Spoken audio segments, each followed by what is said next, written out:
وآلہ وسلم کی اس عالی شان مجلس رحمت میں آنے والوں، عزم کر کے جاؤ کہ زندگی جھوٹ سے نہیں سچ سے عبارت ہوگی۔ دیکھنا آپ کے دل کو اس کی تسکین کتنی نصیب ہوتی، اس کا قرار جو باطن کو نصیب ہوتا ہے وہ کیا آپ کے لیے راحت جاں کا سبب و ذریعہ ہوتا ہے۔ تو سچائی کے ساتھ جڑنا سب سے پہلی بات اللہ کے محبوب نے ارشاد فرمائی۔ پھر دوسری بات ارشاد فرمائی کہ امانت میں خیانت نہیں کرو گے۔ اگر تم یہ چاہتے ہو کہ اللہ اس کے رسول سے محبت کرو اور اللہ اور اس کا رسول تم سے محبت کرے تو کبھی خیانت نہیں کرو امانت کے اندر جو تمہارے پاس رکھی گا۔ اور ہم تو قرض لے لیں تو دعا مانگ رہے ہوتے ہیں کہ جس سے قرضہ لیا وہ فوت ہی ہو جائے، اور قرضہ واپس لینے کے لیے اس کو دلیلیں دینی پڑتی ہیں کہ میاں مجھے ضرورت پڑ گئی ہے اس لیے تجھ سے مانگ رہا ہوں، اور وہ پھر فون بھی نہیں اٹھا رہا ہوتا، حالانکہ اس نے قرض لیا ہوتا ہے، اس کے اوپر لازم ہے اس کو لٹائے۔ لیکن ہم لوگوں سے لیا ہوا قرضہ ہڑپ کر جاتے ہیں، لوگوں کی جائیدادوں پہ قبضہ کر جاتے ہیں، لوگوں کی زمینوں پہ قبضہ کر جاتے ہیں، دیوار رکھتے ہوئے ہمسائے کا کہ 2 انچ دبا لینا فن سمجھتے ہیں، جبکہ کسی نے ایک بالشت برابر کسی کی زمین ہتھیائی، یعنی ایک بالشت کے برابر یہ کتنی ہوتی ہے، اتنی کسی کی زمین ہتھیا لی، کل قیامت کے دن 7 زمینوں کا توق بنا کے اس کے گلے میں ڈال دیا جائے۔ آج ہم اگر کسی سے خیانت کرتے ہیں، کسی کا مال دبا لیتے ہیں، کسی کی امانت ہڑپ کر جاتے ہیں، تو آج وہ سول کورٹ میں چلا جاتا ہے، سیشن کورٹ میں چلا جاتا ہے، ہائی کورٹ میں چلا جاتا ہے، سپریم کورٹ میں چلا جاتا ہے، سنوائی نہیں ہوتی مظلوم کی، اور وہ طاقتور ہے، پیسے دے کے، مال دے کے، وہ رشوت دے کے، اثر و سلوک کے ذریعے سے، سفارش کے ذریعے سے جیت جاتا ہے، تو کیا کام ختم ہو جائے گا؟ نہیں، اللہ نے ایک عدالت رکھی ہوئی ہے جو سب سے آخر میں لگے گی، وہاں ایک ایک چیز کا فیصلہ ہونا ہے، وہاں ترازو کے دونوں پلڑے صحیح صحیح تولتے ہیں، وہاں کسی کی سفارش نہیں چلتی، اور نہ ہی کوئی مکر و فریب سے، دجل و تلبیس سے تگڑا وکیل کر کے اس کے ذریعے سے جو ہے وہ دھوکہ کر سکتا ہے، وہ دن آنے والا ہے۔ اور اس وقت سکہ رائج الوقت کیا ہوگا؟ آج تو کسی کا کوئی ہم حق مار لیں تو پیسے دے کے جان چھڑا لیتے ہیں، قیامت کے دن تو پیسہ کسی کے پاس نہیں ہوگا، سارے پیسے یہاں چھوڑ جائیں گے، قیامت کے دن ساری زمینیں دولتیں یہاں چھوڑ جائیں گے، خزانے مال مویشی سب یہاں چھوڑ جائیں گے، وہاں تو کچھ بھی نہیں ہوگا ہمارے ہاتھ میں۔ کیا ہوگا؟ وہاں سکہ رائج الوقت اعمال ہوں گے۔ اگر کسی نے کسی کا حق غصب کیا ہوگا تو اس کے بدلے کے اندر چھٹنے کے لیے اس کو اپنے عمل دینے پڑیں گے، اور اگر عمل دے کے بھی جان نہ چھوٹتی ہوئی تو اس کے گناہ لینے پڑیں گے۔ اور اگر کسی نے کسی کے 3 پیسے دبائے، 3 روپے نہیں، 3 پیسے دبائے، اس کے عوض میں اس کو 700 نمازیں جو جماعت کے ساتھ پڑھی ہیں وہ دینی پڑیں گے۔ صرف 3 پیسوں کے عوض 700 نمازیں عمل کی اس کے بدلے میں دینی پڑیں گی، تب وہ 3 پیسوں کا حساب برابر ہوگا۔ اور جو لاکھوں دبا چکا ہے، میں تو حساب کر رہا تھا ایک دن کہ اگر 2-3 ہزار روپے بھی اگر کسی نے دبا لیے تو ساری زندگی کے عمل، نمازیں، حج، عمرے سب کچھ چلا جائے گا۔ تو سب سے پہلے ہمیں اپنی آخرت کو صاف کرنا ہوگا اور اپنے انجام اور معال کار کی بہتری کے لیے کوشش اور محنت کرنی ہوگی۔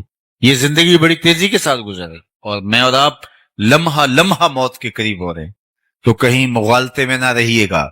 آج ایک بندہ ساری زندگی رشوت لیتا ہے، مال لوٹتا ہے، اور لوگوں کی جیبوں پہ نظر رکھ کے لوگوں کو بلیک میل کرتا ہے، اور ریٹائرمنٹ کے بعد وہ ٹوپی پہن کے پہلی صف میں آگے بیٹھ جاتا ہے۔ اللہ اس کے سجدے قبول کر لے، مجھے کیا اعتراض ہے؟ لیکن جو لوگوں کو دیے گئے چکر ہیں، لوگوں کا لوٹا ہوا مال ہے، وہ بہر صورت اس کو ادا کرنا پڑے گا۔ یہاں نہیں اگر کرتا تو قیامت کے دن اس کو بہر صورت ادا کرنا پڑے گا، وہ دن آنے والا ہے۔ ثم لتسألن یومئذ عن النعیم، اس دن ایک ایک نعمت کے بارے میں پوچھا جائے گا اور ایک ایک چیز کا سوال ہوگا۔ تو قبل اس سے کہ وہ وقت آئے، کوئی حجت باقی نہ رہے، مجھے اور آپ کو اپنے اعمال کی جواب دہی کے لیے تیار ہونا چاہیے۔ دیکھو، امانتوں کو واپس کرنا، اور وہ کوئی ٹھوس چیز ہو، پیسے ہوں، مال ہو، مویشی ہوں، وہ تو بڑی بات ہے. ہمارا دین تو اتنا حساس ہے کہ اگر تم سے کوئی بات کر رہا ہو اور بات کرتے کرتے وہ دائیں بائیں دیکھے تو فرمایا گیا کہ یہ بات تمہارے اوپر لازم ہے کہ امانت ہے، اس کو تم کسی کے آگے بیان نہیں کرو گے، اس لیے کہ بات کرتے ہوئے اس نے دائیں بائیں دیکھا تھا، اس لیے وہ چاہ رہا تھا کہ میری بات کسی تک نہ پہنچے. اب تمہارے سینے میں امانت بن کے ساری زندگی رہنی چاہیے. تو جو دین اتنا حساس ہے کہ باتوں کی امانتوں کے اندر بھی خیانت نہ ہو، تو کوئی کسی کا مال ہتھیا لے اور خیانت کرے تو ہمارا دین کیسے اس کو گوارا کر سکتا ہے. اور آخری بات جو اللہ کے محبوب نے ارشاد فرمائی وہ یہ تھی کہ تمہاری ہمسائیگی میں کوئی آ بسے تو حق مجاورت ادا کرو گے، ہمسایوں کے حق ادا کرو. ہمسائے کے حقوق کے بارے میں فرمایا کہ مجھے اس قدر تاکید کی گئی اللہ کے پیارے محبوب صلی اللہ علیہ وآلہ وسلم. باقی جہاں تک حضور علیہ السلام کی صورت میں اللہ کے انعام کا شکرانہ ادا کرنے کا حق ہے تو ہمیں اور بھی اتنی زندگیاں مل جائیں تو ہم حق کے شکر ادا نہیں کر سکتے. ہمارے بدن پہ اتنے بال نہیں ہیں جتنے رسول اللہ کے احسانات ہیں. بال بال ہمارا قرض رسالت میں جکڑا ہوا ہے. تو یہ ایک شام کا، ایک شب کا، میلاد کا اجتماع کیا، ساری زندگی بھی ان کے نام لگا دیں، حق کے شکر پھر بھی ادا نہ ہو. آقا کریم علیہ الصلوۃ والسلام کی صورت میں اللہ کی عطا کردہ اس نعمت کے شکرانے کی بہترین صورت یہ ہے کہ حضور علیہ السلام کے لائے ہوئے دین کو، نظام شریعت کو ہم عملی طور پہ اپنے اوپر نافذ کر دیں. اس سے اللہ اور اس کے رسول کی محبت ہمیں حاصل ہو پائے. ایک دن حضور وضو فرما رہے تھے اور وضو کا پانی صحابہ زمین پہ نہیں گرنے دے رہے، وہ کسی کے ہاتھوں پہ ہوتا اور پھر وہ اس پانی کو اپنے چہرے پہ مل لیتے، اور جسے یہ پانی میسر نہ آتا وہ کسی دوسرے صحابی کے گیلے ہاتھوں سے ہاتھ رگڑ کے اپنے چہرے پہ مل لیتے تاکہ اس کی تری سے، تراوت سے اپنے لیے سامان راحت کیا جائے. تو آقا کریم نے صحابہ کی اس محبت کو دیکھا تو ارشاد کیا کہ ما یحملکم علی ھذا، اے صحابہ تمہیں اس بات پر کس نے ابھارا ہے کہ تم میرے وضو کے پانی کو بھی زمین پہ نہیں گرنے دیتے؟ کیونکہ اس کا حکم حضور نے نہیں دیا تھا، ارشاد نہیں کیا تھا کہ میرے وضو کے پانی کو زمین پر نہ گرنے دینا. یہ صحابہ کا اپنا جذبہ محبت تھا. تمام چیزوں کے لیے حکم کی ضرورت نہیں ہوتی، محبت محبوب کو راضی کرنے کے ڈھب خود بھی سیکھتی ہے. محبت خود محبوب کی منشا، محبوب کی رضا، محبوب کی خوشنودی اور ادب کی رعایت بجا لانے کے طریق خود دریافت کرتی. اور صحابہ کی زندگی میں یہ ایک بار نہیں ہوا، کئی بار ہوا. صلح حدیبیہ کے موقع پر بھی یہ منظر دیکھنے کو ملا جس پر عروہ بن مسعود الثقفی نے اعتراض کیا تھا، کتب حدیث میں موجود ہے. حضور لعاب پھینکتے ہیں، صحابہ حضور کے لعاب کو اپنے ہاتھوں پہ لیتے ہیں اور اپنے چہروں پہ مل لیتے ہیں. بلکہ ایک دن حضور نے پچنے لگوائے تو ایک لگن میں پانی، حضور کا بہا ہوا خون جو ہے وہ جمع کر دیا گیا. ایک صحابی کے ہاتھ میں وہ پیالہ دیا اور فرمایا اس کو جاؤ ایسی جگہ بہاؤ جہاں کسی کے قدم نہ پہنچے. تو وہ گیا اور ایک پتھر کی اوٹ میں بیٹھ کے خود نوش جان کر لیا. واپس پلٹا تو حضور نے فرمایا، ٹھکانے لگائے؟ جی حضور، ایسی جگہ پہ جہاں کسی کے قدم نہیں پڑ سکتے. تو حضور مسکرائے اور فرمایا لعلک شربت، شاید تم نے پی لیا ہے. قال نعم، جی حضور، میں نے سمجھا ایسا مشروب کہاں ملے گا، میرے خون میں حضور کا خون شامل ہو جائے تو اور کیا چاہیے. آقا ناراض نہیں ہوئے کہ تو نے خون کیوں پیا، بلکہ حضور نے جو تاریخی جملہ ارشاد فرمایا وہ یہ تھا، یا غلام قد حررتا نفسک، قد حررتا نفسک من النار، اے بیٹے تو نے اپنے آپ کو آتش دوزخ سے بچا لیا ہے. تو صحابہ نہ حضور کے وضو کا پانی زمین پہ گرنے دیں، نہ حضور کا لعاب رحمت زمین پہ گرنے دیں.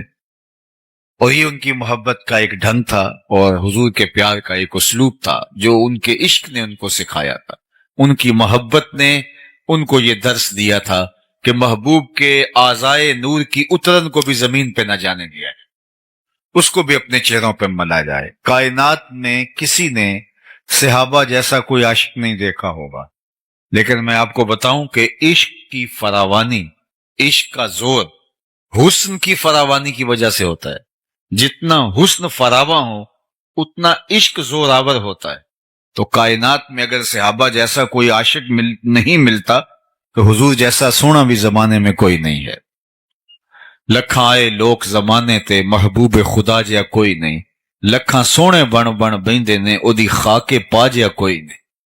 حضرت ابو ہریرہ تو بولے کل قمر لیلۃ البدر لم ارا قبلہ ولا بعدہ مثلہ، کیا پوچھتے ہو، حضور 14ویں رات کے چمکتے ہوئے چاند کی طرح تھے۔ پھر کہا نہیں نہیں نہیں، حضور جیسا نہ پہلے دیکھا نہ بعد میں دیکھا۔ حضرت حسان بن ثابت بولے کیسے دیکھتے، کسی ماں نے جنم دیا ہوتا تو دیکھتے۔ خدا نے وہ سچا ہی پن چھڑیا جدے وچ محمد نو ٹالیا سی۔ حسینہ جمیلاں دا منہ موڑ دیتا، محمد بنا کے قلم توڑ دیتا۔ وہ پیکر تراشا، وہ حسن دیا، وہ جمال بخشا، وہ خوبصورتی دی۔ اللہ اکبر کہ حسن ختم ہے۔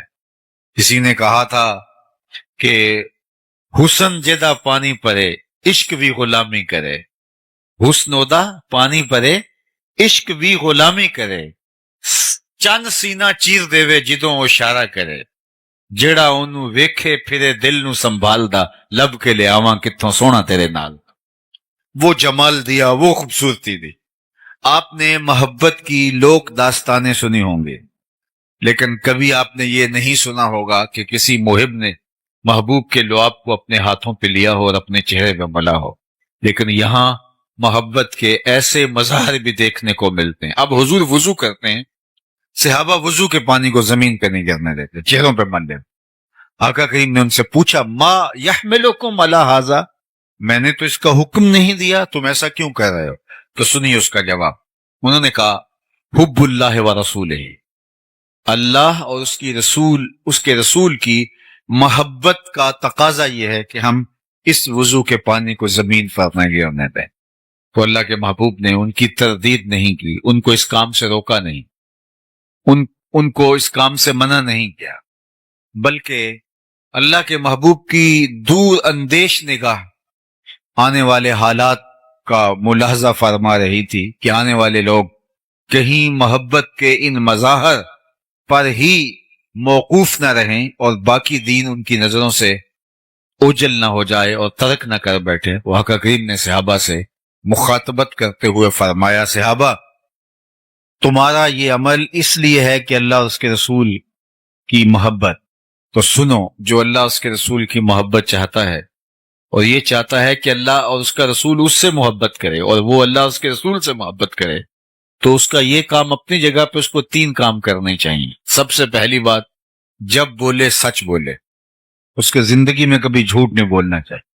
تم میرے وضو کے پانی کو زمین پر نہیں گرنے دیتے، ہاتھوں پہ لیتے ہو اور چہروں پہ مل لیتے ہو، لیکن یہ بھی فراموش نہ کرنا اگر تم میرے غلام ہو تو غلامی کا حق ادا تب ہوگا جب تمہاری زبان پہ جھوٹ نہیں آنے پائے گا۔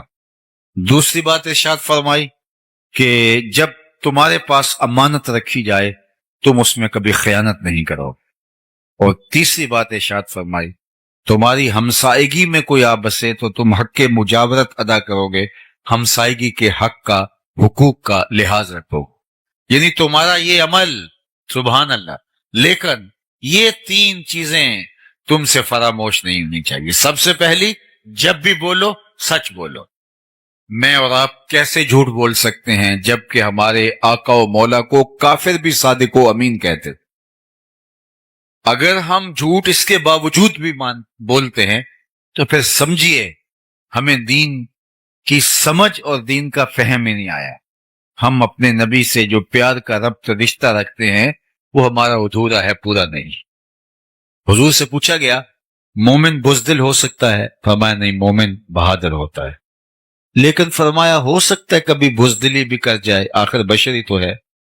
پھر پوچھا گیا مومن بخیل ہو سکتا ہے؟ کہا نہیں، مومن سخی ہوتا ہے، لیکن ہو سکتا ہے کبھی وہ بخل بھی کر جائے، بشر ہی تو ہے۔ تیسرا سوال حضور سے پوچھا گیا مومن جھوٹ بول سکتا ہے؟ فرمایا جھوٹا نہیں ہو سکتا. یہ طے ہے کہ مومن ہو اور جھوٹا یہ نہیں ہو سکتا. تو سچ بول کے آپ تکلیف بھی اٹھا لیں، سچ بول کے اس کی کوئی آپ کو قیمت بھی دینی پڑے، سچ بول کے آپ نقصان بھی اٹھا لیں، لیکن آپ کے دل کو قرار نصیب ہو. جھوٹ بول کے کوئی فائدہ لے لیں، جھوٹ بول کے کسی کو دھوکہ دے دیں، جھوٹ بول کے پیسہ کما لیں، لیکن آپ کے دل کی بے قراری ختم نہیں. الصدق طمانینہ والکذب ریبہ. فرمایا صدق طمانیت قلب کا سبب ہے، اور جھوٹ جو ہے وہ آپ کو بے چین رکھے گا. اس لیے میری اور آپ کی زندگی میں اگر سچ اتر آتا ہے تو مطمئن زندگی ہمیں نصیب ہو جاتی، اور سچ سے باقی راستے کھلتے ہیں. انسان جب سچ بولنا شروع ہو جاتا ہے تو روحانیت کی دیگر راہیں کھلتی، خیر کی توفیقات ملتی، اچھائی کے راستے کو شلم ارشاد فرماتے ہیں. مجھے ہمسایوں کے حقوق کے حوالے سے اس قدر تاکید کی گئی